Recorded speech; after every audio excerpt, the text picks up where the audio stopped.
76 Ghanaian students fleeing the fight in Sudan have safely crossed over to Ethiopia after 3 days on the road. Their journey was facilitated by the Global Union of Ghanaian Scholars, and help from the government on the calls for a ceasefire was ignored by warring factions. According to the BBC, there's no fuel and a lack of doctors, with people struggling to access food and money. But the students have successfully crossed the border to Ethiopia, now receiving aid. Abdulaziz Karim is leading the students in Ethiopia. Alhamdulillah, we are all doing well here. All brothers and sisters are safe here. We slept this morning and everyone is doing well.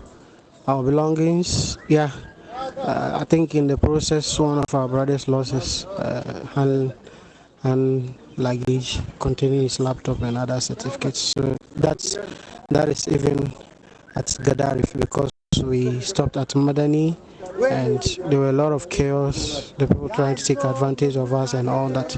So I'm sure it's in the process, someone picked that up. So that has not been a problem. So moving from here to Ethiopia, Ethiopian border, the ambassador is here herself. She's here. She was here yesterday. She tried all she could for us to move to the town, but they said it's late. So this morning, early morning, around 6 o'clock, she was here, and she's leading the process for us to get visa and all that. The hint I heard is we will move. Actually, there are buses here waiting for us. She came with the buses and escorts. So possibly if we are done with the visa process, we'll move by buses, but I don't know where is it taking us to. And so currently I don't have any updates on that, but we are all safe. The ambassador is here at the border. She's leading the process to make sure we see a safe passage. Yes.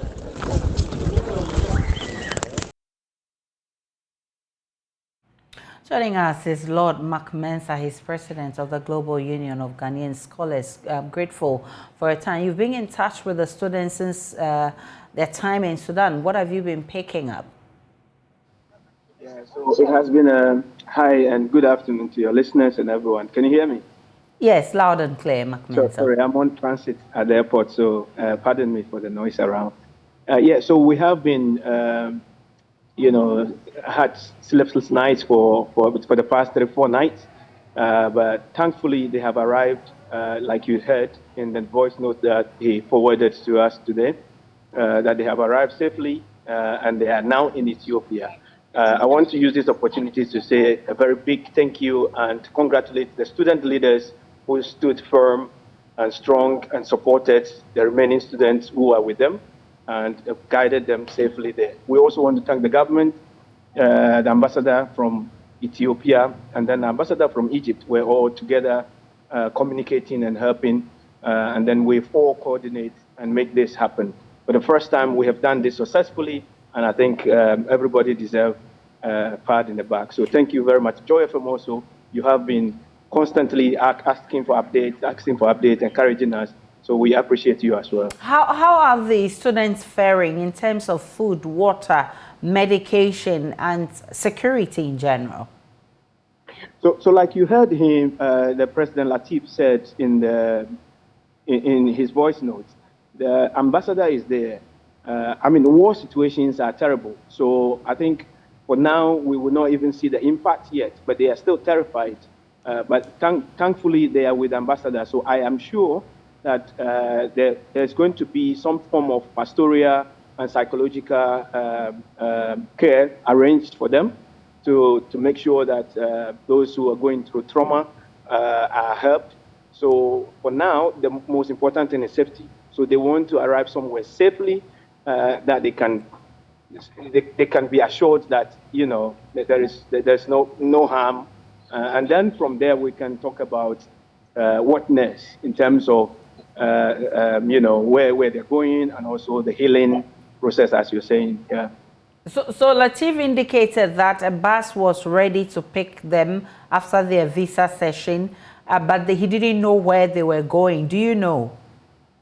So they're definitely going to the Ethiopia capital, which is Addis Ababa, where the embassy, Ghana's embassy is. So from there, they will be processed. I am not sure, I heard briefly, but I don't want to say it on air.